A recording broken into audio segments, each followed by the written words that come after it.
भएपछि युवाहरूको ढुकढुकी आशा र भरोसाका केन्द्र सानो बिपी भनेर उपनाम कमाइसक्नुभएका तार्किक र बौद्धिक क्षमताका धनी नेपाल विद्यार्थी सङ्घको राजनीति गर्दै केन्द्रीय सदस्य एवं प्रखर वक्ता युवा नेता विश्वप्रकाश शर्माज्यूको मिठो भाषण सुन्नका लागि सम्पूर्ण साथीहरूलाई एकत्रित भएर बसिरहनुको लागि हार्दिक अनुरोध गर्दछु।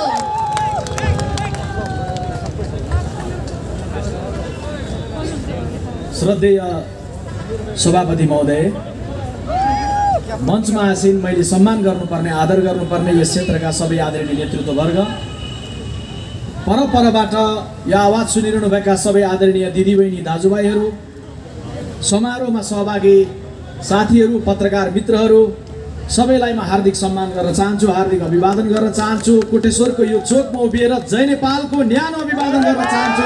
जय नेपाल। आज देशभरि नै 165 निर्वाचन क्षेत्रमा यसरी नै प्रदर्शन भएको छ। सम्भवतः म पार्टीको पेजबाट हेर्दै थिएँ, अरू पेजहरूबाट पनि हेर्दै थिएँ, देशको धेरै ठाउँको सभाहरू सकिएको छ र करिब अन्तिममा सायद हामी कोटेश्वरमा छौँ। यो बेलामा म तपाईहरुले जानेकै अभिव्यक्ति स्मरण गर्छु। जनताको सपना र शासकको सनकको बीचमा द्वन्द्व छ। यो बेलामा जनताले देखेको एउटा सपना थियो र त्यो सपना छ। जनताले देखेको सपना र शासकको सनकको बीचमा द्वन्द्व भयो। कोरोनाले मानिस यतै मरेको बेला उतै मरेको बेला, जनता कोरोनाले मरेर सेतो कात्रो बेरिरहेको बेला तपाईको मेरो देशको शासकलाई रातो झण्डा फहराउँदै भोट माग्न जाने जाँगर चल्यो। आज यो बेलामा नेपाली कांग्रेस पार्टीले देशभरि प्रदर्शन गर्दै गर्दाखेरि पसलमा रहनुभएका आदरणीय दिदीबहिनी दाजुभाइहरू, कोटेश्वरको यत्र तत्र जसले सुनिरहनु भएको छ म जान्दछु। तपाईहरुको पसल चलाउने कुरामा, यात्रा गर्ने कुरामा, प्रहरीका साथीहरूले सुरक्षा व्यवस्थापन गर्ने कुरामा हाम्रो सभाले केही न केही असर पक्कै परेको छ। त्यसको लागि देशभरिकै प्रदर्शनमा भएको कहीँ पनि कुनै पनि असर परेको छ, स्वाभाविक छ। ती सबै असरप्रति हामी क्षमा चाहन्छौँ। तर कोटेश्वरका दिदीबहिनी दाजुभाइहरू जो पसल चलाइरहनु भएको छ उहाँहरू पनि जान्नुहुन्छ। अनि दर्जनौं फेसबुक पेजहरूबाट स्वदेश विदेशबाट हेरिरहनु भएकाहरू जान्नुहुन्छ कि आज कांग्रेस थियो जिम्मेवार ढंगले कोटेश्वरमा शालीन ढंगले शान्तपूर्ण ढंगले प्रदर्शन गरिरहेको छ। कोटेश्वरमा बोलिरहेको छ, कोटेश्वरमा जलिरहेको छैन, कोटेश्वरमा कुनै तोडफोड भइरहेको छैन। देशमा कहीँ पनि शान्तिपूर्ण ढंगले प्रदर्शन हुँदै गर्दा कहीँ पनि कांग्रेस जस्तो शालीन ढंगको प्रदर्शन भएको कारण कहीँ पनि कुनै पनि प्रकारको दुर्घटना हुने खालको, तोडफोड हुने खालको, आगलागी हुने खालको घटना नभइकन आज शान्तिपूर्ण ढंगको प्रदर्शन गरिरहेको छ। यो हाम्रो शक्ति पनि हो, यो हाम्रो पहिचान पनि हो। कतिबेला यसलाई कमजोर भन्नु होला, तर यो जिम्मेवार प्रतिपक्षको एउटा जिम्मेवार शैली पनि हो। हामी जान्दछौँ कोरोनाको कारण मानिस मरिरहेको बेलामा हजारौंको देशव्यापी रूपमा प्रदर्शन कसैको पनि चाहना होइन। सरकारले अपिल गर्यो कोरोना आएको छ, लकडाउनमा बसौं। दिदीबहिनी दाजुभाइहरू, यो कोटेश्वर ठप्प थियो। तपाई प्रत्येक साथी घरमा बस्नुभयो कैदी जस्तै। आकाशमा चरा उडिरह्यो, मनहरू हाम्रा उडिरहे, तर हामी घरभित्र बसिरह्यौं चुपचापसँग। किनभने कोरोनासँग लड्नु थियो, सरकारलाई सघाउनु थियो। अलि अगाडिसम्म त्यसरी हामी बस्यौं। नेपाली कांग्रेस पार्टी प्रतिपक्षी दल कोरोनामा के गर्ला सरकारले भनेर बसेन। कांग्रेसले सबैभन्दा पहिले निर्णय गर्यो सरकारमा को छ मुख्य कुरा होइन, यो बेलामा नेपाली जनताको जीवन खतरामा छ। त्यसैले कांग्रेसले आफ्नो फन्डबाट पैसा निकाल्नुपर्छ, सरकारलाई लगेर सघाउनुपर्छ। कांग्रेसले लकडाउन भएको तेस्रो दिन नै सरकारको खातामा लगेर 50 लाख रुपैयाँ जम्मा गर्यो। प्रश्न 50 लाख ठुलो रकम होइन, तर एउटा संस्कृति हो त्यो, एउटा सन्देश हो त्यो। जब संकट हुन्छ, संकटको बेलामा सबै एक हुनुपर्छ। हामीले अपिल गर्यौं, अपिल गरेर भन्यौं, 50 लाख रुपैयाँ जम्मा गर्नु। 50 लाख रुपैयाँ जम्मा गर्नु भनेको 50 लाख रुपैयाँ होइन, 50 लाख रुपैयाँ कि सरकारमा सँगै नरहेर पनि सङ्कटमा सँगै लड्न सकिन्छ। सरकार हामी तिमीले दिएको अपिल बमोजिम देशभरिका पार्टीका साथीहरूलाई, नेपाली दिदीबहिनी दाजुभाइहरूलाई घर घरमा बस्नलाई अपिल पनि गरिरहेका छौँ अनि सरकारको खातामा पैसा जम्मा गरेर हामी भनिरहेका छौँ कि सरकारलाई सबैले सघाउँ। एउटा त्यो बेला थियो हामीले अपिल गरिरह्यौँ, स्वास्थ्य कर्मीहरूसँग स्वास्थ्यको सामग्री छैन, पिपिई खरिद गर। हामीले भनिरह्यौँ अस्पतालहरूमा भेन्टिलेटरको अभाव छ, भेन्टिलेटर खरिद गर। हामीले भनिरह्यौँ राहतको लागि मानिसहरूलाई सङ्कट भइरहेको छ, बिहान काम गरेर दिनभरि काम गरेर बेलुका के खाने भन्ने श्रमजीवीलाई अप्ठ्यारो परिरहेको छ। सरकार सबै अरू बाँकी कुरा बन्द गर, केवल जनताको सेवामा समर्पित बन। हामीले यो भनिरह्यौँ। दिदीबहिनी दाजुभाइहरू, सरकार त्यो बेलामा के गर्दै थियो? मेरो आवाज सुन्दै गरेको कुनै युवक टाढा बसेर सम्झिने हुनुहुन्छ भने त्यो बेला मङ्सिर 2074 सालमा घाममा लाम लागेर कम्युनिस्ट पार्टीलाई मत दिनलाई उभिएको कुनै युवक मेरो आवाज कोटेश्वरमा सुन्दै हुनुहुन्छ या स्वदेश विदेशमा लाइभ हेर्दै हुनुहुन्छ भने कृपया तपाईँको दाहिने हात छातीमा राखिदिनुहोस् अनि आफैलाई प्रश्न गरिदिनुहोस्, के तपाईँले दिएको मत जनता कोरोनामा मर्दै गर्दा बालुवाटारमा सत्ताको लडाईँ गर्नका लागि थियो? तपाईँले दिएको मत त्यसको लागि थियो। तर कमरेडहरूलाई जनताको बारेमा चिन्ता भएन, जनताको बारेमा चासो भएन अनि आज त्यो द्वन्द्व हुँदै आज कम्युनिस्ट पार्टी विभाजनको मोडमा पुग्यो। संसद विघटनको अवस्थामा प्रधानमन्त्रीजीले देशलाई पुर्याउनु। संसद मात्रै विघटन भएको छैन, संसद विघटनसँगै जनताको 7वटा सपना जो कम्युनिस्ट पार्टीसँग चुनावको बेलादेखि गाँसिएको थियो, 7वटा सपना पनि विखण्डन भएको छ। विखण्डन भएका एक-एकवटा सपना म गनेर तपाईँको समक्ष राख्छु नै, त्यसमा म पछि आउँछु। त्योभन्दा अगाडि म पहिला प्रस्ट्याउँ। मिडियाका साथीहरू पनि हुनुहुन्छ, देश दुनियाँबाट लाइभ हेरिरहनु भएको छ। काङ्ग्रेस अस्पष्ट पो छ कि, काङ्ग्रेस अलबलमा पो छ कि, काङ्ग्रेसको धारणा के हो भन्ने बारेमा पनि चासो छ, जिज्ञासा छ। पार्टीको प्रवक्ता भएको नाताले मैले यहाँको समारोहलाई पनि लाइभ हेरिरहनु भएका देशभरिका दिदीबहिनी दाजुभाइलाई पनि मैले प्रस्ट्याउनु पर्ने हुन्छ। मैले क्रमशः बताऊँ, पुसको 5 गते संसद विघटन गरियो। किञ्चित 1 मिनेट पनि ढिलो नगरिकन तत्काल पार्टीको काठमाडौँ उपत्यकामा उपलब्ध वर्तमान र पूर्व पदाधिकारीहरूको हामीले बैठक बोलायौँ। हामीले निर्णय गर्यौँ, कुनै लामो बहस छलफल धेरै समय नलगाइकन हामी सबै एउटा निष्कर्षमा थियौँ कि यो संसद विघटन असंवैधानिक छ, संसद विघटन अलोकतान्त्रिक छ, यो संसद विघटन सर्वसत्तावाद उन्मुख छ। पार्टीले 5 गतेको दिन जे निर्णय गर्यो त्यो निर्णयको पक्षमा अहिले पनि पार्टी छ, त्योभन्दा किञ्चित पनि तल माथि दायाँ बायाँ इन्तु परन्तु पार्टी छैन। 5 गते विघटनको लगत्तै त्यो धारणा बनाएर 6 गते नेपाली कांग्रेसले नै सर्वदलीय बैठक बोलायो। नेपाली कांग्रेसको केन्द्रीय कार्यालयमा नेपाल कम्युनिस्ट पार्टीका नेताहरूलाई पनि बोलायो। अलि अगाडिसम्म कांग्रेसका दिन गए भन्नेहरू, अलि अगाडिसम्म कांग्रेसलाई दिउँसै लाइट बालेर खोज्नुपर्छ भन्ने प्रचण्ड र माधव नेपालहरू पनि टाइम मिलाउँदै कांग्रेसको केन्द्रीय कार्यालयमा पुसको 6 गते पुग्नुभयो। कांग्रेसले त्यो बैठकबाट पनि कांग्रेसले निर्णय गर्यो, सर्वदलीय सहमतिका साथ सबैको साझा धारणा निर्माण गर्यो कि प्रतिनिधि सभाको विघटन सर्वसत्तावाद उन्मुख छ, असंवैधानिक छ, अलोकतान्त्रिक छ र त्यसलाई राजनीतिक ढङ्गले प्रतिवाद गर्न जरुरी छ। राजनीतिक दलले राजनीतिक ढङ्गले नै प्रतिवाद गर्छ। सर्वोच्च अदालतबाट आउने फैसला सर्वोच्च अदालतले गर्ने विषय कानुनी क्षेत्रकाले आफ्नो ढङ्गले जुझ्ने र लड्ने पाटो आफ्नो ठाउँमा छ। राजनीतिक दलले सडकबाट प्रतिरोध गर्छ, राजनीतिक दलले सार्वजनिक समारोह मार्फत प्रतिरोध गर्छ, राजनीतिक दलले आफ्नो धारणालाई प्रश्न राखेर प्रतिरोध गर्छ र 5 गते पदाधिकारी निर्णय, 6 गते सर्वदलीय निर्णय पछाडि किञ्चित ढिलो नगरी 7 गते हामीले केन्द्रीय समितिको बैठक प्रारम्भ गर्यौँ।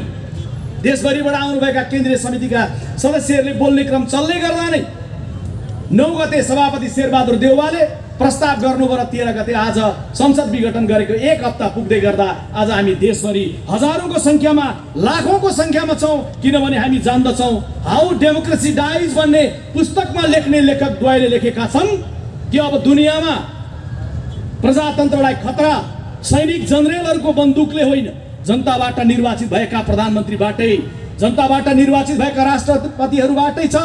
त्यसकारण यो खतरातर्फ सबै सजग हुनुपर्छ। सिङ्गो दुनियाँका लागि सजग बनाएर लेखेका छन् र नेपाली कांग्रेस पार्टी त्यो दिशामा सजग भएर आज देशव्यापी रूपमा प्रदर्शनमा छ।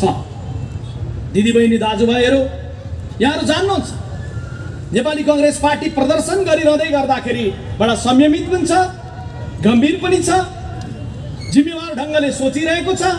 कांग्रेसका पाकाहरूले मात्रै होइन, कांग्रेसका युवा भनिएका हामी पछिल्लो पुस्ताहरूले पनि अहिलेको बेलामा यो देशलाई एउटा मार्ग प्रशस्त गर्नका लागि अत्यन्तै एकताबद्ध ढङ्गले, संयमित ढङ्गले, जिम्मेवार ढङ्गले, परिपक्व ढङ्गले सोच्नुपर्छ भन्ने कुरोमा हामी प्रष्ट छौँ।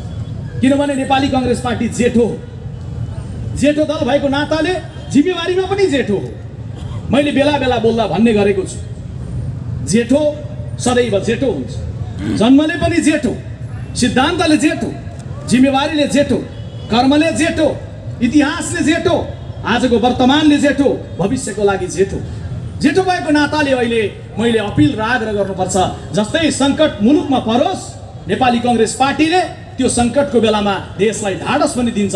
दिदीबहिनी दाजुभाइहरूलाई अपिल पनि गर्छ कि हामी छौँ, कांग्रेस छ, कांग्रेस थियो त्यसैले 7 सालको परिवर्तन भयो, कांग्रेस थियो त्यसैले समावेशिताको राजनीति मुलुकमा प्रारम्भ भयो, कांग्रेस थियो त्यसैले 30 वर्षको पञ्चायती व्यवस्थालाई कम्युनिस्टलाई पनि सँगसँगै घाँसेर परिवर्तनमा लग्यो, कांग्रेस थियो त्यसैले 10 वर्षको माओवादी विद्रोह जंगल जंगल भट्किएका बादल बाबुराम र प्रचण्डहरूलाई पनि शान्ति प्रक्रियामा लिएर आयो, कांग्रेस थियो त्यसैले अरू कमरेडहरूको नेतृत्वमा नबनेको संविधान कांग्रेसको नायकत्वमा बन्यो, कांग्रेस थियो त्यसैले अरूको नेतृत्वमा नभएको निर्वाचन कांग्रेसको नेतृत्वमा भयो। त्यसैले आज पनि कांग्रेस जिउँदैछ, कांग्रेस छ त्यसैले मुलुकले फेरि पनि बाटो प्राप्त गर्छ। यही भन्नलाई, यही अपिल गर्नका लागि आज हामी देशभरिको सभामा छौँ। किनभने मैले बेला बेला बोल्ने वाक्य म दोहोऱ्याउँछु यहाँ आज पनि, जेठो सदैव जेठो हुन्छ, सत्ताको नेतृत्व गर्दा पनि जेठो हुन्छ, प्रतिपक्षमा बस्यो भने पनि जेठो हुन्छ। जेठो दल चुनाव जितेर ठुलो हुँदै गर्दा पनि जेठो नै हुन्छ, चुनाव हारेर प्रतिपक्ष बन्दै गर्दा पनि जेठो हुन्छ। जेठोको हैसियत फरक पर्दैन। जेठो भएको नाताले जेठोको पोजिसन बुझ्नलाई सरल भाषामा तपाईँहरू बुझ्नुहुन्छ। वैशाख 12 को भूकम्पले सिन्धुपाल्चोकको कुनै गाउँमा जेठो दाजुको घर भत्कियो अनि जेठो दाजु टहरामा गएर बस्न थाल्यो भनेर काइला र अन्तरेहरू जेठो हुँदैनन्। जेठोको त्यही टिनको टहरामा बस्ने पनि जेठोको जिम्मेवारी। त्यसैले त्यही टहरामा बसेर सोचे जस्तो कांग्रेस आज यो बेलामा अपिल गर्दछ, दिदीबहिनी दाजुभाइहरू अब भ्रमबाट मुक्त हुनुहोस्, भ्रमको सपनाबाट मुक्त हुनुहोस्। मैले बोल्दै गर्दा तथ्यका साथै बोल्दैछु। केही जरुरी छैन कम्युनिस्ट पार्टीलाई दुश्मन सोच्नु पर्ने, कम्युनिस्ट पार्टीलाई मत दिनेहरूलाई दुश्मन हामी सोच्दैनौँ। तपाईँले जो मत दिँदै गर्दा दिनुभयो, एउटा सपना सोच्नुभयो, एउटा विश्वास सोच्नुभयो, एउटा भ्रममा रहनु। तर एमाले र माओवादीका युवाहरू हो, मेरो आवाज सुन्दै गर्दा तपाईँले फर्केर सम्झेर हेर्नुहोस् त, एमाले र माओवादी नाम गरेको दुईटा दललाई एक बनाउँदै गर्दा के तपाईँलाई सोधिएको थियो? थिएन। आज यो जे अवस्था आएको छ, यो अवस्था आउँछ भन्ने कुरो धेरै टाढाबाट दूरबीन लगाएर हेरेन होला, तर हामीलाई थाहा थियो कम्युनिस्ट पार्टीको नेतृत्वमा यो अवस्था आउँछ। रगत बगाएका माओवादी कार्यकर्तालाई सोधिएन कि संशोधनवादी भनिएको, बुर्जुवा शक्ति भनिएको, भाइ कांग्रेस भनिएको एमालेसँग मिल्ने कि नमिल्ने? रगत बगाएको माओवादी कार्यकर्तालाई सोधिएको थिएन।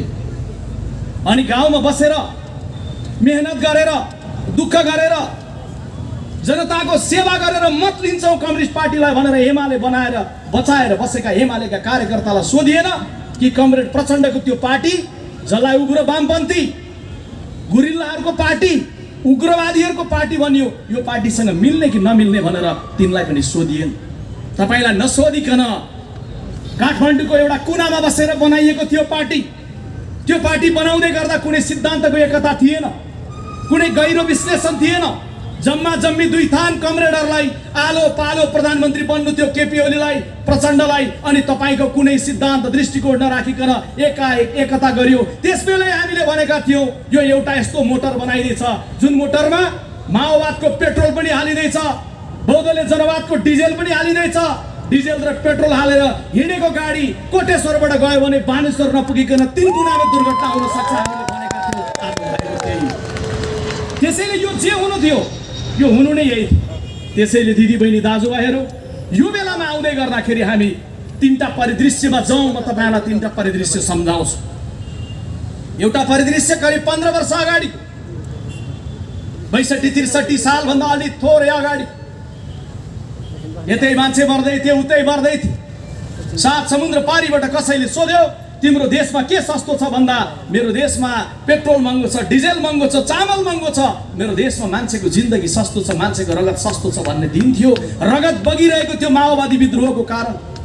अर्कोतिर शासन हातमा लिएर महाराज धिराज, तल रगत बगिरहेको झोलुङ्गे पुल माथि बसेर बाँसुरी बजाइरहेको दृश्य थियो यो देश। काङ्ग्रेस थियो, सबलाई समन्वय गर्यो र एउटा निष्कर्षमा पुर्यायो। तर आज 15 वर्ष पछाडि त्यस बेला देखिएको सपना, 12 बुँदे समझदारी, 19 दिनको जनआन्दोलन, जनताले 70 वर्षको सपना पुरा गरेर बनाएको संविधान सभा, पहिलो संविधान सभाबाट नबनेर दोस्रो संविधान सभाबाट बनाइएको संविधान, अनि त्यस बीचमा घोषणा गरिएको गणतन्त्र, अनि संविधान निर्माणपछि गराइएको 3 तहको चुनाव, के हामीले देखेको सपना, हामीले राजनीतिक अध्याय पुरा गर्दै गर्दा सडकमा हिँड्दै गरेको युवकलाई भनेको होइन कि हे युवक आऊ अन्तिम पटक सङ्घर्षमा आऊ, अब यो देशमा फेरि सङ्घर्ष गर्नु पर्दैन हामीले भनेको होइन। तर त्यो बेला देखिएको सपना फेरि सडकमा आएर दुर्घटित हुँदै गर्दाखेरि आज रोमको महाराज निरो होइन, झुलुङ्गे पुलमाथि बसेर बाँसुरी बजाउने ज्ञानेन्द्र निरो होइन। आज म हेरिरहेको छु कमरेड केपी ओलीलाई त्यो बेलाको हिरोइजमदेखि लिएर आजको निरोइजमसम्म एकैचोटि हेरिरहेको छु कमरेड केपी। त्यो बेलाको त्यो कथाहरूलाई बिर्सिए कमरेड। 15 वर्ष अगाडिको कुरा छोडौँ, केवल 3 वर्ष अगाडिको कुरा गरौँ। जो काङ्ग्रेस हुनुहुन्न नि दिदीबहिनी दाजुभाइहरू पर पर हुनुहुन्छ, जसले सुन्दै हुनुहुन्छ नि, म तपाईँहरूलाई अपिल गर्छु 3 वर्ष अगाडि सम्झिनुहोस् त। मङ्सिरको महिनामा बिहानै उठ्दै गर्दा के सपना देख्दै मतदान केन्द्र जानुभएको थियो? अघिल्लो दिन राति सुत्नु अगाडि घर परिवार बच्चा बच्ची छोराछोरी बाबुआमा बसेर भोट दिँदै गर्दा के दिने भनेर दिनुभएको थियो? यो देश कसैले बनाए? कम्युनिस्ट पार्टीले बनाउँछ। यो देशमा कोहीले केही गरेन, कसैले केही गर्छ, कमरेड केपी ओलीले गर्नुहुन्छ। चुनावको बेलाको त्यो सपनाहरू सम्झिनुहोस् अनि यो 3 वर्षको समीक्षा गर्नुहोस्। यो 3 वर्षको समीक्षा गर्दै गर्दा तपाईँ के पाउनुहुन्छ? हामीले त त्यस बेला भनेका थियौँ कि हामीले काङ्ग्रेसले 46 सालको परिवर्तनपछि गाउँहरूमा बाटो पुर्याएका छौँ दिदीबहिनी दाजुभाइहरू। त्यो बाटोहरू कालोपत्रे गर्न बाँकी छ। हामीले गोरेटोहरू बनाएका छौँ, ती गोरेटोहरूलाई कालो बनाउने हाम्रो सपना छ। आदरणीय मतदाता दिदीबहिनी दाजुभाइहरू, तपाईहरु सुन्दै हुनुहुन्छ भने सम्झिनुहोस्, तपाईलाई त्यो सपना जस्तो लाग्यो। काङ्ग्रेस त गोरेटोलाई कालो पत्रे बनाउने मात्रै भन्छ। तपाईलाई त्यो सपना जस्तो लागेन। तपाईलाई लाग्यो सपना त चुच्चो भएको रेल कमरेड केपी ओलीले ल्याउँछु भन्नुभएको छ, त्यो सपना हो भन्ने लाग्यो। अनि तपाई बिहानै बिउजिनु भो, रेल सम्झिँदै गएर ड्याम भोट हाल्नुभयो। आज तपाईको रेलको सपना दुर्घटित भएको छ। हामीले त त्यसबेला भन्यौ 46 सालको परिवर्तन अगाडि यो देशमा 40% मान्छेको आँगनमा पानी पुगेको थियो। काङ्ग्रेसले नेतृत्व गरेको यो 20-25 वर्षको कालखण्डमा कहिले काङ्ग्रेसको नीतिले, कहिले कम्युनिस्ट आए पनि काङ्ग्रेसको नीति, कहिले काङ्ग्रेसको नेतृत्वले 80-85% मान्छेको घरको आँगनमा पानीको धारा पुग्यो। 15-16-17% मान्छेको घरमा पानीको धारा पुग्न बाँकी छ। आदरणीय दिदीबहिनी दाजुभाइहरू, रुख चिन्हमा मतदान गर्नुहोस्, काङ्ग्रेसलाई विजयी बनाउनुहोस्। हामी पानीको धारा खडा गर्छौँ। तपाईलाई त्यो सपना जस्तो लागेन। तपाईलाई लाग्यो पानीको धारा के सपना? पानी त पानी, हिन्द महासागरको पानीमाथि जहाजमाथि झन्डा फहराउने सपना जस्तो लाग्यो। दिदीबहिनी दाजुभाइहरू, आज यहाँ उभिएर गणेशमान सिंहलाई सम्झिन्छौँ हामी। गणेशमान सिंहले जस्तो गरेर जनताको आलोचना गर्ने हैसियत हामी राख्दैनौँ कि 7 सालमा पनि नेपाली जनता थपडी बजाउँछ, 17 सालमा पनि थपडी बजाउँछ। गणेशमान सिंहले जनताको आलोचना गर्ने साहस राख्नुहुन्थ्यो, हामी त्यसरी साहस राख्दैनौँ। तर हामी भन्न चाहिँ सत्य, गणेशमानजीका पार्टीका कार्यकर्ता हौँ भनिरहँदै गर्दा हे दिदीबहिनी दाजुभाइहरू हो, तपाईले त्यो बेला दिएको मत, त्यो बेला देखेको सपना काङ्ग्रेसको सपना जस्तो लागेन। आज तपाईले कम्युनिस्टले त्यो मुलुकलाई काया पलट गर्छन् भनेर देखेको सपना जस्तो लाग्यो। सपना कस्तो रहेछ? सपनाबाट बिउजिनुहोस् भन्न चाहिँ हामी सक्छौँ। त्यो भ्रमबाट मुक्त हुनुहोस्, त्यो चाहिँ हामी भन्न सक्छौँ। त्यसैले दिदीबहिनी दाजुभाइहरू, यो बेलामा तपाईँ आउँदै गर्दा तपाईँले पाउनुभयो कि त्यो वास्तविक सपना होइन रहेछ। जिम्मेवार बाटो, जिम्मेवार ढङ्गले हिँड्ने कुरा सत्य कुरो रहेछ। किनभने जान्नुहुन्छ, एक बिहानको खाना पाक्नका लागि पनि संयम चाहिन्छ, धैर्यता चाहिन्छ। भात केले बन्छ भन्यो भने धेरैले भनिदिनुहुन्छ आरामले, चामलले बन्छ। दुनियाँमा कहीँ पनि चामल मात्रैले भात बन्दैन। भात बन्नका लागि पनि भाँडो, पानी, आगो र चामल, चारवटा कुरो चाहिन्छ। चामल त्यत्तिकै भात बन्दैन, पहिला भाँडोमा हाल्नुपर्छ। त्यो भाँडोमा हालिसकेपछि भाँडो र चामलको भेट भएर भात बन्दैन। भाँडो र चामलसँग अलिकति पानी पनि हाल्नुपर्छ। पानी र आगो जतिसुकै दुश्मनी होस्, भरे साँझ खाने तपाईँको भातमा अलिकति आगो पनि हुन्छ, अलिकति पानी पनि हुन्छ। भाँडो, पानी र चामल भइसकेपछि तलबाट अलिकति आगो चाहिन्छ। अनि भाँडो, पानी, चामल र आगो भएर मात्रै भात बन्दैन है दिदीबहिनी दाजुभाइहरू। एउटा ढङ्ग भएको मान्छे, तलबाट ठिक्कको आगो लगाउने मान्छे पनि चाहिन्छ। चामल धेर भयो काँचो हुन्छ, आगो धेर भयो भात डढ्छ, पानी धेर भयो गिलो हुन्छ। हामी जम्मा यति त भनिरहेका छौँ, देश बनाउनलाई बिस्तारै बिस्तारै हुन्छ। एक बिहानको एक छाक बनाउनलाई भाँडो, पानी, आगो, चामल लिएर एक छाक बनाउनलाई त कति संयम चाहिँदो रहेछ भने देश बनाउने कुरो त समय लाग्छ। हामीले भनेका थियौँ, पत्याउनु भएन नि। आज सिंहदरबारमा हेर्नुहोस्, कहिले पानी धेर हालेका छन्, गिलो भएको छ, कहिले आगो लगाएका छन्, डढेको छ। सिंहदरबारबाट डढेको चामलको मात्रै गन्ध आइरहेको छ। केही पनि प्रगति मुलुकले लिने दिशामा गएको छैन। हामीले भन्यौँ कि यो देश नबन्नुको पछिल्लोतिर अस्थिरता कारण हो। हामी पनि दोषी थियौँ। काङ्ग्रेसको प्रवक्ता कोटेश्वरको चोकमा उभिएर काङ्ग्रेसले विगतमा शासन गर्दै गर्दा हामीले कमी कमजोरी गर्दै गरेनौँ म भन्दिनँ।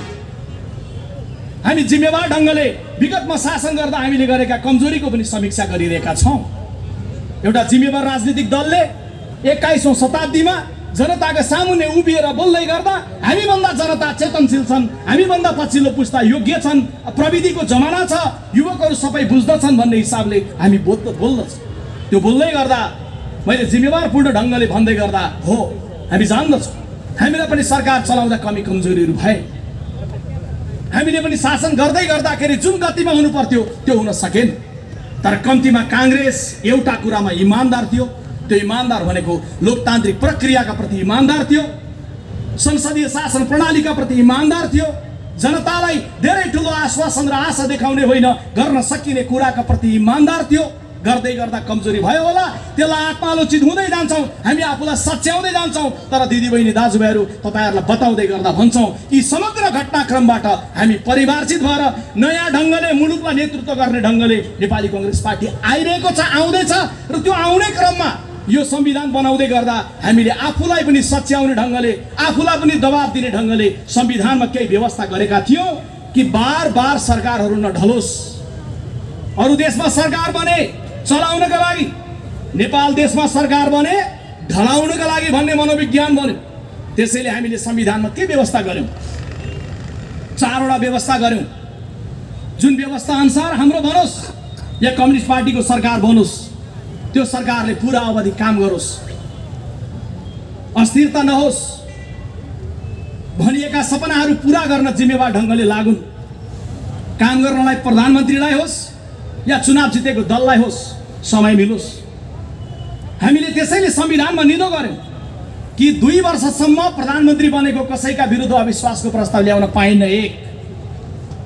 दोस्रो, प्रस्ताव जब 2 वर्ष पुरा भएपछि ल्याइन्छ, ल्याउँदै गर्दा वैकल्पिक प्रधानमन्त्री उल्लेख गरेर ल्याउने। 2।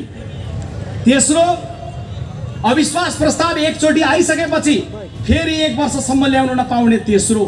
अनि चौथो, जबसम्म संसदले विकल्प दिन सक्छ, विकल्प दिँदै गर्दाखेरि संसद विघटन नहुने, संसदले विकल्प दिँदै गर्दासम्म संसदले काम गर्न पाउन्। आज विकल्पको खोजी गरियो कि गरिएन? प्रधानमन्त्रीले भन्नुभयो मलाई घेराबन्दीमा राखियो, काम गर्न दिइएन। घेराबन्दी भएको थियो कि थिएन? कम्युनिस्ट पार्टीका कार्यकर्ताहरूले खोज्नुहोस्, जान्नुहोस्। भएको थियो र काम गर्न दिइएको थिएन भने, हे आदरणीय दिदीबहिनी दाजुभाइहरू, तपाईले कांग्रेसलाई प्रतिपक्ष बनाउनु भएको थियो, एकपटक साँझ आफै सोच्दिनुस् के यो 3 वर्षको अवधिमा कांग्रेसले काम गर्न नदिएको हो? कांग्रेस कोटेश्वरको चोकमा समस्या गर्यो होला सभा गर्दै गर्दा। मलाई भनिदिनुहोस्, हे कोटेश्वरमा पसल चलाउने दिदीबहिनी दाजुभाइहरू, कोरोनाको कारण कोटेश्वर बन्द भएको भन्दा बाहेक के प्रतिपक्षी दलले एक दिन मात्रै पनि तपाईको पसल बन्द गर्नुस् भन्दै कोटेश्वर बन्दको अपिल गर्दै आयो?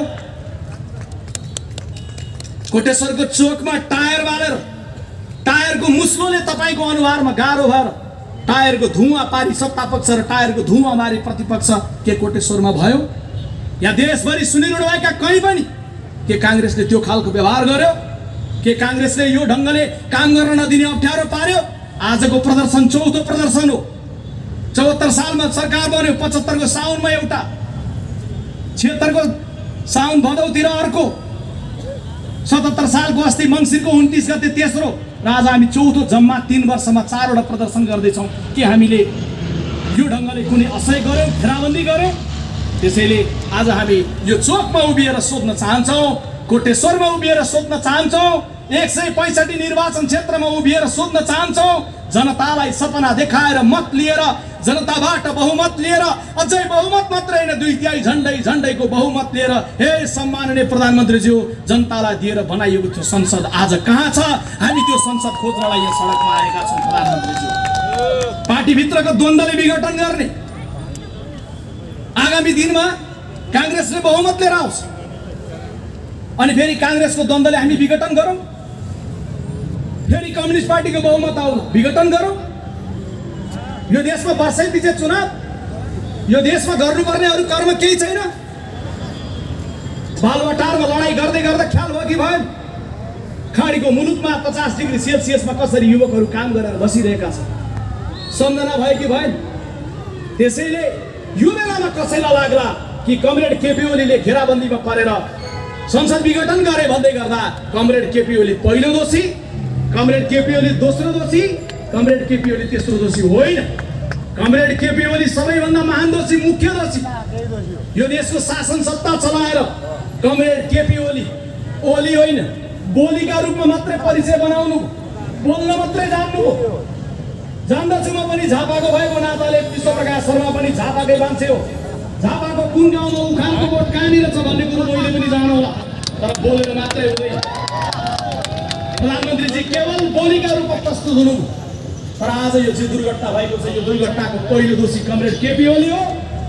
देशको दोस्रो दोषी कमरेड पुष्पकमल दाहाल उर्फ प्रचण्ड हो र तेस्रो दोषी भनेको यही क्षेत्रबाट निर्वाचित भएका कमरेड माधव नेपाल हो। उहाँहरू कसैले पनि दोषबाट मुक्ति भन्ने कुरालाई नसोच्नलाई म अपिल र आग्रह गर्न चाहन्छु। छुट्याएर नहेर्नु होला, कसैलाई भ्रम नरहोस्।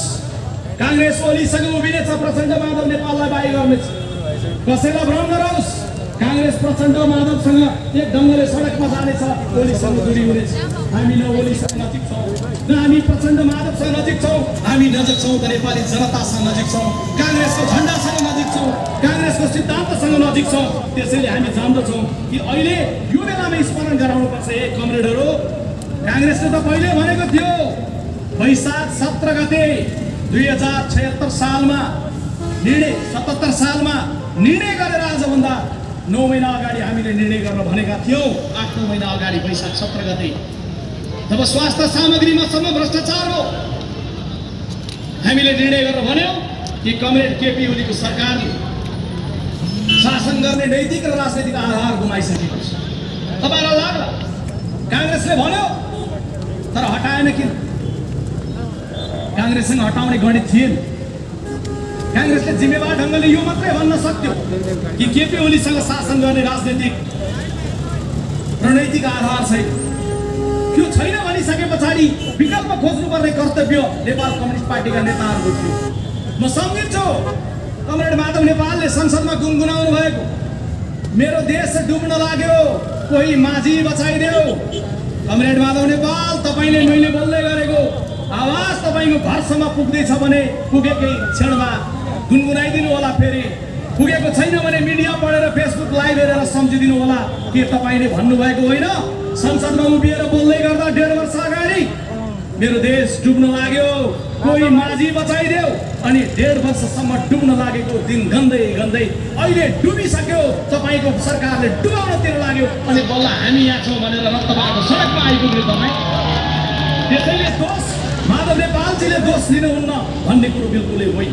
त्यसैले मैले दोषीको बारेमा भने, पहिलो दोषी कमरेड केपी ओली, दोस्रो दोषी कमरेड प्रचण्ड, तेस्रो दोषी कमरेड माधव नेपाल। अनि यसो भन्दै गर्दा चौथोमा वरियतामा राख्दा सायद गलत होला, तर पनि चौथो नम्बरमा सही सम्झिने गर्दा मैले सम्झिन भने अन्याय गर्यो भन्नु होला। सम्माननीय राष्ट्रपति विद्यादेवी भण्डारीले शीतल निवासमा बसेर यो देशको राष्ट्रपति कस्तो बन्नुपर्छ मिडियाका साथीहरू मार्फत म सम्माननीय राष्ट्रपतिजीलाई धेरै आलोचना नगरिकन तपाईले यो गर्नु पर्थ्यो, तपाईले त्यो गर्नु पर्थ्यो, धेरै व्याख्या नगरिकन केवल यति मात्रै आग्रह गर्न चाहन्छु। कांग्रेसको प्रवक्ताले पठाएको सन्देश शीतल निवासमा भनिदिनु होला। यो देशमा राष्ट्रपति उहाँ दोस्रो नम्बरमा बन्नु भएको हो, पहिलो नम्बरमा डाक्टर रामवरण यादव राष्ट्रपति बन्नु भएको हो। यही ललितपुरको बागडोलमा बस्नुहुन्छ सम्माननीय राष्ट्रपति विद्यादेवी भण्डारीज्यू। यो देशको संवैधानिक राष्ट्रपति भएर कस्तो काम गर्नुपर्छ भन्ने कुरा ज्ञान लिनका लागि डाक्टर रामवरण यादवसँग ट्युसन पढ्ने काम गर्नु। उहाँसँग ट्युसन पढ्यो भने थाहा हुन्छ राष्ट्रपतिले प्रतिकूलतामा के गर्नुपर्छ। डाक्टर रामवरण यादवले राजनीतिक नेताहरू भेट्नु भएन होइन, भेट्नु। संविधान बनाउने बेलामा दलहरूको झगडा भएपछि भेट्नु, चिया खुवाएर भेट्नु, दही चिउरा खुवाएर भेट्नु। केवल यति भन्नु कि म त एउटा संवैधानिक राष्ट्रपति, मेरो कर्तव्य तपाईँहरूलाई मिल्नुहोस् भन्नुहोस्। उहाँले एउटा समारोहमा चितवनमा उभिएर बोल्दा भन्नुभयो, म दुईटा हात जोडेर अपिल गर्छु मेरो देशका नेताहरूलाई कि देश यस्तो अवस्थामा छ, संविधान एक भएर बनाइदिनुहोस्। आज एउटा राष्ट्रपति, त्यो खालको राष्ट्रपति यो देशले बोक्यो। आज अर्को राष्ट्रपति हामीले बोक्यो। त्यो राष्ट्रपति देशमा हलुङ्गो फुल जस्तै बोके जस्तै भएको छ। आज यी राष्ट्रपति जनताको बुझाइमा यिनको शैली जुन छ भारी भारी अनुभूति भएको छ। शीतल निवास शीतल नभएर गरम गरम भएको अनुभूति भएको छ। त्यसैले सम्माननीय राष्ट्रपतिजीलाई फेरि पनि म त्यो अपिल र आग्रह गर्न चाहन्छु। 3 वर्ष अगाडिको चुनावमा उहाँहरूले भन्नुभएको थियो कि कांग्रेसले बनाउन सकेन, हामी बनाउँदैछौँ। त्यसैले 7वटा सपना जो भङ्ग भयो, म अब संक्षिप्तमा त्यो 7वटा सपनामा आउँछु र तपाईँहरूबाट बिदा लिन चाहन्छु। दिदीबहिनी दाजुभाइहरू, पहिलो सपना समृद्धिकै भनिएको थियो। लामो व्याख्यामा नजाउँ। काठमाडौँमा बस्नेहरूले पिउनु पर्ने त मेलम्चीकै पानी हो। मलाई लागेको थियो कांग्रेसले 90% काम सकेर टुङ्ग्याएर मेलम्ची छोडेर आएको 10% मात्रै बाँकी छ। कमरेड केपी ओलीले भन्नु होला, आदरणीय दिदीबहिनी दाजुभाइहरू, कांग्रेसले गफ मात्रै गर्यो, मेलम्चीको पानी चाँडै आउँछ काठमाडौँमा, पानी टन्न खानु होला। मेरा विरोधीहरूले दिनमा 3 पटक नुहाए हुन्छ कांग्रेसीहरूले भन्नु होला भन्ने लागेको थियो। तर कमरेडहरूको सरकार बन्यो, सपना समृद्धिको थियो। मेलम्चीमा रहेको इटालियन कम्पनी सीएमसीसँग कमिसन माग्यो, सीएमसीले बाई गरेर छोडेर गयो। मेलम्ची कहिले आउँछ टुङ्गो छैन। कमरेडहरू सडकमा बसेर समृद्धिको सपना अहिले पनि बालुवाटारमा बसेर प्रधानमन्त्रीजी भनिरहनु भएको छ। केरुङबाट रेल आउने कुरो कहाँ पुग्यो? अहिले यो समारोहमा सोध्ने बेला भएको छैन। चुनावमा अझै हामीले धेरै फाइलहरू खोलेर सोध्न बाँकी नै छ। प्याक्ट गर्दाखेरि चुलामा ग्यास आउँछ, कहाँ आइपुग्यो पाए, अहिले सोध्ने बेला भएको छैन। चुनावको बेलामा फाइलहरू खोल्न बाँकी नै छ। तर यति मात्रै चाहिँ भनिरहन्छु दिदीबहिनी दाजुभाइहरू, कमरेड केपी ओली कम्युनिस्ट नेता भए पनि मेरो पनि नेता हो। कुन अर्थमा? मेरो देशको प्रधानमन्त्री भएको अर्थमा। मेरो पार्टीको नेता होइन होला, तर मेरो देशको प्रधानमन्त्री, तपाईँको देशको प्रधानमन्त्री, हामी सबैको प्रधानमन्त्री त प्रधानमन्त्री हो। हाम्रो देशको प्रधानमन्त्रीलाई के काम गर्ने अनुकूल वातावरण थिएन? सम्झेर हेर्नुहोस्, गिरिजा प्रसाद कोइरालाले कस्तो प्रतिकूलतामा गणतन्त्रको नेतृत्व गर्नु। यतातर्फ माओवादी लडाको क्यान्टोनमेन्ट, अर्कातर्फ शाही सेना श्रीपेश लगाएर बसेका राजा दरबारमा। त्यस्तो बेलामा संविधान सभाको चुनाव गराएर त्यो ज्वालामुखीको बाटोबाट गणतन्त्र घोषणामा पुर्याउँदै गर्दा गिरिजा प्रसाद कोइरालालाई जुन गाह्रो थियो, के कमरेड केपी ओलीलाई त्यो गाह्रो थियो? थिएन। सुशील कोइरालाले 4वटा कम्युनिस्ट प्रधानमन्त्रीको नेतृत्वमा संविधान नबनेको बेलामा दोस्रो संविधान सभापछि नेतृत्व गरेर यता प्रचण्डलाई बाहुडीले गरेका प्रचण्डलाई उता कमरेड केपी ओली गाँसेर संविधान जारी गर्दै गर्दा जस्तो प्रतिकूलता थियो कमरेड केपी ओलीका सामुन्ने थिए। संविधान बनेपछि कतै मेणबत्ती बल्यो, संविधान बनेपछि कतै टायर बल्यो, मधेसमा आगो लाग्यो, मधेसमा विद्रोह हो, 50 जति मानिसहरूको मृत्यु हो। कमरेड केपी ओली 70 को मलेटमा भाषण गर्न जाँदा यस्तै सभा सकिएपछि 4 जना युवकहरू गोली लागेर मर्नुपर्ने अवस्था आयो।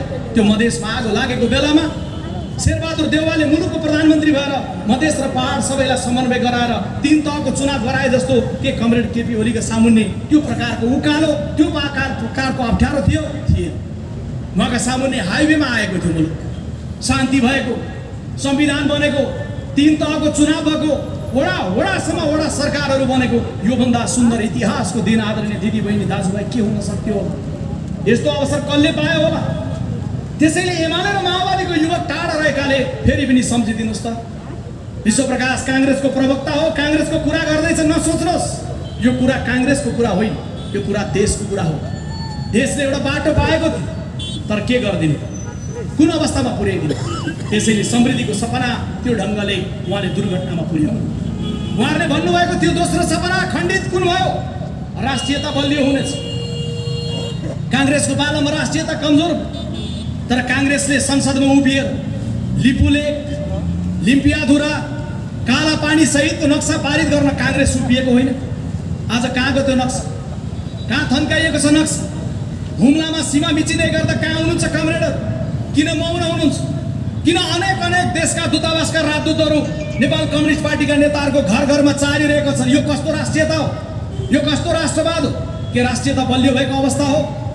परिचित अपरिचित अनुहारहरू किन रातारात काठमाडौँको एयरपोर्टमा उत्रिन्छन्? किन रातारात प्रधानमन्त्रीको निवासमा प्रकट हुन्छन्?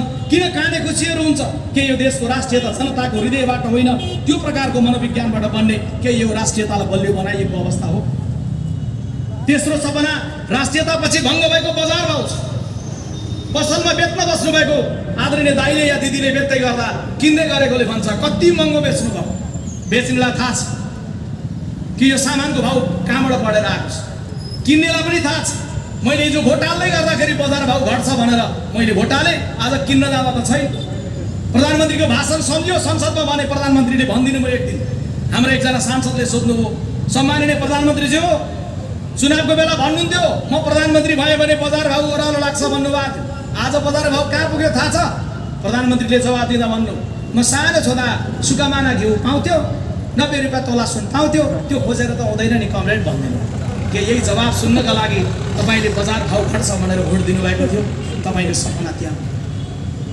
चौथो खण्डित भएको सपना भ्रष्टाचारको बारेमा कमरेड केपी ओलीले भन्नुभयो, मिठो बोल्नुभयो, भ्रष्टाचारीको अनुहार हेर्दैन, अङ्कमाल गरिरहँदै गर्दा अनुहार हेर्नै पर्दैन भन्ने कुरो हामीले पछि मात्रै थाहा पायौँ। जब अङ्कमाल गरिएको हुन्छ अनुहार त देखिँदैन, अर्कोपट्टि पुगिसकेको हुन्छ। कसरी अङ्कमाल गर्नु हामी जान्दथ्यौँ। उहाँको नारा थियो भ्रष्टाचारको अन्त गरेर समृद्ध नेपाल, सुखी नेपाली। आज भ्रष्टाचारको अग्लो पहाडमा उभिएर देखिएको छ के त्यही हो समृद्ध नेपाल? त्यो पहाडबाट सुनिँदैछ, त्यो पहाडबाट देखिँदैछ व्हाइट बडीको भ्रष्टाचारको फाइल बन्द गर्ने षड्यन्त्र। के यो समृद्ध नेपाल? के यो सुखी नेपाल? 70 करोडको टेलिफोन सुनियो प्रिन्टिङ प्रेस खरिदमा। के त्यही हो समृद्ध नेपाल? बालमटारको जग्गा प्रकरण, ओम्नीको प्रकरण हुँदा आदरणीय दिदीबहिनी दाजुभाइहरू, तपाईँलाई मलाई हामीलाई घरभित्र राखेर कोरोनाको बेलामा लकडाउनमा हामी बन्द भएर बसेको बेला हाम्रा लागि स्वास्थ्य सामग्री ल्याउँदैछन् भनेर भनेको लिएर आऊ भनेको ल्याउन त ल्याए, कमसल ल्याए, हुँदा स्वास्थ्य सामग्रीसम्म भ्रष्टाचार। यही हो समृद्ध नेपाल, सुखी नेपालीको चित्र। कात्रोमा पनि भ्रष्टाचार। त्यसैले तपाईँले भन्दै गर्दाखेरि तपाईँले देखेको यो चौथो सपना पनि भङ्ग भयो कम्युनिस्ट पार्टीको सरकारको बेलामा। पाँचौं सपना जनताको जीवनको रक्षा हुन्छ कम्युनिस्ट पार्टीको सरकार। महिला उपर हिंसा बढ्यो, बालिकाहरूको माथि बलात्कार बढ्यो। कति झोक चल्यो होला ती आमाहरूलाई, हामी छोरीका बाबुहरूलाई। जब प्रधानमन्त्रीजीको मन्त्रीले भन्नुभयो कमरेड रामबहादुर थापा बादलले भन्नुभयो गृह मन्त्रालयमा पत्रकारका सामुन्ने, हे पत्रकार मित्रहरू सम्झिदिनुहोस्, बालिकाहरूमाथि बलात्कार बढ्यो नि गृहमन्त्रीजी, महिलाहरूमाथि हिंसा बढ्यो नि गृहमन्त्रीजी। उहाँले यसो टोपी मिलाउँदै भन्नुभयो अमेरिकामा पनि यस्तै हुन्छ, विकसित मुलुकमा पनि यस्तै हुन्छ। के यही दिन देख्नका लागि कम्युनिस्ट पार्टीलाई मत दिनुभएको थियो? आमाहरू, दिदीबहिनीहरू, यो मुद्दा आमाहरूको मात्रै, दिदीबहिनीको मात्रै होइन। एउटा बालिकामाथिको प्रकरण हुँदै गर्दा हामी प्रत्येक मुद्दा आज भनिदिने अनुकूल अवस्था भएको बेलामा मैले राज्यले कठोर ढङ्गले नियन्त्रण गर्छ भनिदिने छोडेर भनिदिने कि पहिला पनि यस्तै हुन्थ्यो, अमेरिका पनि यस्तै हुन्छ। म जान्दछु कोटेश्वरको यो चोकमा उभिएर बोल्दै गर्दा म विवेक लुइटेल नाम गरेको एउटा सानो बालकलाई सम्झिन चाहन्छु। आदरणीय दिदीबहिनी दाजुभाइहरू, झन्डै 15 वर्ष अगाडि यही चोकबाट सिधा पश्चिम जानुहोस्, करिब 300-350 मिटरमा उत्तरपट्टि हेर्नुहोस्, विवेक लुइटेल नाम गरेको एउटा सानो बालकको घर छ। आमा हुनुहुन्छ, बाबा हुनुहुन्छ, दिदीबहिनीहरू छन्, परिवारका सदस्य हुनुहुन्छ, विवेक लुइटेल छैन। केवल 7 वर्षको बालक विवेक लुइटेल, यही कोटेश्वरको विवेक लुइटेललाई कुनै बेला अपहरणकारीले अपहरण गरे, चक्लेट दिन्छु भनेर लगे, पुलमुनि बोरामुनि उनको लास भेटियो। हिजो एउटा कालखण्ड त्यस्तो थियो कि अब यो देशमा शान्ति भएर संविधान बनेर एउटा बहुमतको सरकार बनिसकेर फेरि पनि त्यस्तै दृश्य हुने हो भने कम्युनिस्ट पार्टीले भोट लिएको चाहिँ केका लागि थियो? कमरेड केपी ओलीलाई आशा गरिएको के हो? त्यसैले जीवधनको त्यो विवरण हेर्दै गर्दा त्यसरी मात्रै होइन, यतै बलात्कार, यतै मारिएको, उतै मारिएको मात्रै होइन। कोरोनाको बेलामा के हो? तपाईँ हामीले कर तिरेका थिएनौँ र? अलिक बढी कमाउनेले बढी तिरे होला, कम कमाउनेले कम तिरे होला, तर सरकारको कर्तव्य थियो महामारीको बेलामा हरेक जनताको स्वास्थ्य उपचार गर्नुपर्ने, नारा लगाउनु पर्यो, जुलुस लगाउनु पर्यो, मिडियाले लेख्नु पर्यो, नो ट्रिटमेन्ट नो ट्याक्स। यदि तिमी ट्रिटमेन्ट गर्दैनौ भने ट्याक्स दिँदैनौ भनेर भन्नु पर्यो, कराउनु पर्यो। जनताको सरकार भनेको यही हो, जसले सरकारमा पुगेको बेला, महामारीको बेलामा जनताको जीवन रक्षा नगरेर अस्पतालमा पुर्याइसके पछाडि अनि पैसा जम्मा गरेर भन्छ। त्यसैले मैले अस्ति हेटौडाको सभामा उभिँदै गर्दा सुरुमा सोधेको थिएँ, आज यो सभामा अन्तिममा सोध्न चाहन्छु। हे comrade Madhav Nepal, comrade Prachanda, comrade Jhalanath र कमरेड केपी ओली, के तपाईँहरू धनमाया गुरुङलाई चिन्नुहुन्छ? धनमाया गुरुङलाई चिन्नुहुन्छ? धनमाया गुरुङ मन्त्री थिएनन्, सांसद थिएनन्, ठुलो पार्टीको कुनै नेता थिएनन्, कुनै सेलिब्रिटी कलाकार थिएनन्, एउटा सामान्य जनता थिइन्। स्याङ्जाकी ती धनमाया गुरुङलाई सास बढेपछि पोखराको हस्पिटल दौडाइयो। 1.5 महिना अगाडि मात्रै यो हस्पिटलमा गयो, सास बढेको छ, कोरोना हुनसक्छ, भर्ना लिन्नौ। अर्को हस्पिटलमा गयो, सास बढेको छ, कोरोना हुनसक्छ, अर्कोमा गयो, ज्वरो आएको छ, कोरोना हुनसक्छ, हामी भर्ना लिन्नौ। 6औं हस्पिटलमा पुग्दै गर्दा उनले भन्यो 1 लाख पैसा जम्मा गर्नुहोस्, हामी उपचार सुरु गर्छौँ, पैसा अहिले छैन, बिहान ल्याउँछौँ भन्दै गर्दाखेरि सर्वहाराको सत्ता भएको यो देशमा कसैको पनि विवेकले सुनेन। पैसा खोज्न परिवारजन गए, ट्याक्सीमा उनको मृत्यु भयो। धनमाया गुरुङको कमरेडहरू क्लियर हुनु होला, उनी कुनै पार्टीको पोलिट ब्युरो सदस्य थिएनन्, मन्त्री थिएनन्, अलग कुरा हो, तर यो देशको प्रधानमन्त्री बनाउनलाई मत दिन सक्ने सार्वभौम सत्ता सम्पन्न जनता थिइन् धनमाया गुरुङ। उनको मृत्यु किन भयो आज कमरेडहरूले भन्नुपर्छ। किन मारे छटपटाउँदै थियो मधेसको युवा राजु सदा जनकपुरको अस्पतालमा? कमरेडहरूले भन्नुपर्छ। एउटा केपी ओलीले मात्रै जवाब दिने होइन, प्रचण्डले, माधव नेपालले, झलनाथले, हरेकले जवाब दिनुपर्छ। माओवादीको कार्यकर्तालाई म दोष लगाउँदिन, एमालेको कार्यकर्तालाई दोष लगाउँदिन, तर तपाईँलाई पनि भन्छु, तपाईँले पनि फर्केर सत्तातिर फर्केर सोध्नुपर्छ किन उनको त्यो ढङ्गले मृत्यु भयो भनेर सोध्नुपर्छ। सूर्यबहादुर तामाङ कीर्तिपुरको सडकमा किन मरे भनिएको होइन, जनताको जीवधनको रक्षा गर्छौँ, भोकले कोही मर्नु पर्दैन। कीर्तिपुरको सडकमा मर्दै गर्दा आदरणीय दिदीबहिनी दाजुभाइहरू, बिहानी पख लास भेटिँदै गर्दा आजभन्दा 4 महिना अगाडि कीर्तिपुरको सडकमा सूर्यबहादुर तामाङ नाम गरेको एउटा अधवैँसे दाजुको हातमा केवल 1 थान नाम्लो मात्रै थियो, भारी बोकेर खाने नाम्लो मात्रै उनको हातमा थियो, उनको मृत्यु भयो। अनि तपाईँ भन्नुहुन्छ, लेख्नुहुन्छ यो देशमा सर्वहाराको सत्ता छ। सूर्यबहादुर तामाङको नाम्लो नचिन्ने, सूर्यबहादुर तामाङको भोक नचिन्ने, सूर्यबहादुर तामाङको पेट नचिन्ने, सूर्यबहादुर तामाङको जिन्दगी नचिन्ने सत्ता अनि भन्दै गर्दाखेरि सर्वहाराको सत्ता। त्यसैले अहिले आउँदै गर्दाखेरि भङ्ग हुँदै गर्दा केवल मात्रै संसद भङ्ग भएको छैन, कम्युनिस्ट पार्टीले हिजो देखाएको जनतालाई देखिएको यी सबै सपनाहरू भङ्ग भएको छ भन्ने मलाई लाग्छ। अन्तिममा दुईटा सपना भङ्ग भए, यो सँगसँगै यी जीवनसँग सम्बन्धित सपना भए।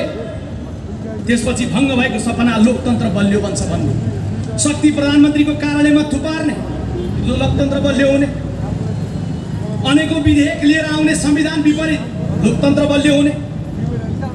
व्यवहारिक रूपमा हेरौँ, कोरोनाको बेलामा यही कोटेश्वरको बाटोबाट हजारौं श्रमिकहरू पैदल हिँड्दै हिँड्दै गाउँ गए। के लोकतन्त्र थियो? लोकतन्त्र भनेको जनताले घाममा लाम लागेर भोट हाल्यो, त्यो मात्रै लोकतन्त्र होइन। लोकतन्त्र भनेको जनताको बहुमतको सरकार बन्छ, त्यसले राम्रो काम गरेन भने अर्को आउँछ, त्यो मात्रै होइन। लोकतन्त्र भनेको यसरी बोल्न पाइन्छ, त्यो मात्रै होइन। लोकतन्त्र भनेको 1 लाख मान्छेले जुलुस निकाल्न पाए, त्यसकारण मेरो देशमा लोकतन्त्र छ, त्यो लोकतन्त्र होइन। लोकतन्त्र त्यो हो जब 1 लाख मान्छे होइन, केवल एउटा अदना नागरिक माइतीघर मण्डलामा प्ले कार्ड लिएर उभिन्छ, सरकार मलाई अन्याय भयो, मलाई न्याय चाहियो भन्दा राज्यले सुन्छ भने त्यो लोकतन्त्र हो। एउटा श्रमिक कोरोनाको बेलामा सारा काम बन्द छ, ठप्प छ, मलाई एक साँझको खाना देऊ भन्दै गर्दा खाना उपलब्ध गराउँछ भने त्यो लोकतन्त्र हो। अरे हजारौं श्रमिकहरू पैदल पैदल, गर्भवती महिलाहरू, सानो बच्चा चेपेर बाबुआमाहरू हिँडेको दृश्य सम्झिनुहोस् त। के त्यही हो लोकतन्त्र? कम्युनिस्ट शासनले हामीलाई दिएको लोकतन्त्र बलियो भएको हो। तिनको हृदय सम्झौँ त, हामी बिर्सिन्छौँ है, चाँडै बिर्सिन्छौँ। तपाईँ बिर्सिनुहुन्छ, खबरदार नेपाली दिदीबहिनी दाजुभाइहरू नबिर्सिनु होला। कसरी कसरी तपाईँ पैदल पैदल हिँड्दै हजारौं किलोमिटर हिँडेर गाउँ फर्केर जानुभएको थियो, तपाईँले नबिर्सिनु होला। राहत समूह उपलब्ध नगराएर पठाएको नबिर्सिनु होला। नबिर्सिनु होला है, खाडीबाट लाइभ हेर्दै हुनुहुन्छ यदि काङ्ग्रेसको प्रवक्तालाई भने नबिर्सिनु होला। खाडीको मुलुकमा साउदी, कतार, मलेसिया, दुबईबाट तपाईँले पठाएको रेमिटेन्स खन खन गनेर यो देशलाई समृद्धितर्फ लिएर जान चाहने हामी, अनि जब तपाईँ बेरोजगार बन्नुभयो खाडीको मुलुकमा, देश फर्काइदियो भनेर गुहार गर्दै गर्दा प्लेन पठाउने हामी, हाम्रो देश, हाम्रो सरकार, यो कम्युनिस्ट पार्टी। अनि जब प्लेन पठाउने भयो नि, महँगो टिकट तपाईँलाई भिडायो, तपाईँलाई फर्केर आऊ, तिमी आफै महँगो टिकटमा फल्यौ।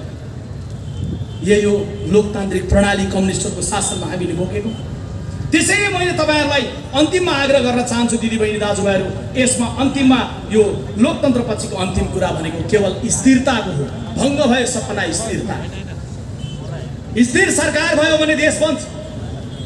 अस्थिरता धेरै भयो भनेर बनाइएको होइन, स्थिर बनाइएको होइन। कमरेडरको घर झगडाले लगाइदिने संविधानमा आएको, कमरेडरको घर झगडाले भत्काइदिने सिंहदरबार, कमरेडरको घर झगडाले मुलुकको सपनामा आगो लगाउने, कमरेडरको घर झगडाले मुलुकको प्रक्रियालाई अवरुद्ध गर्ने। यही हो स्थिरताको सपना। संसार कहाँ पुगिसक्यो? चीन कहाँ पुग्यो? भारत कहाँ पुग्यो? एउटा निश्चित प्रक्रियाको बाटोबाट। हामीले एउटा प्रक्रिया बनाएको होइन। चीनले बनाउन सक्छ, भारतले बनाउन सक्छ, हामी किन सक्दैनौँ? हामी नेपालीहरू बनाउन सक्छौँ। संसारले नाम लिँदै गर्दा वीर गोर्खाली भनेर दिएको पहिचानले यो देशलाई बनाउन सक्छ। संसारले बिउजिँदै गर्दा बिहान बुद्धलाई ढोक्दै बिउजिँदै संसारले बुद्धको देश बनेको सुन्न सक्छ।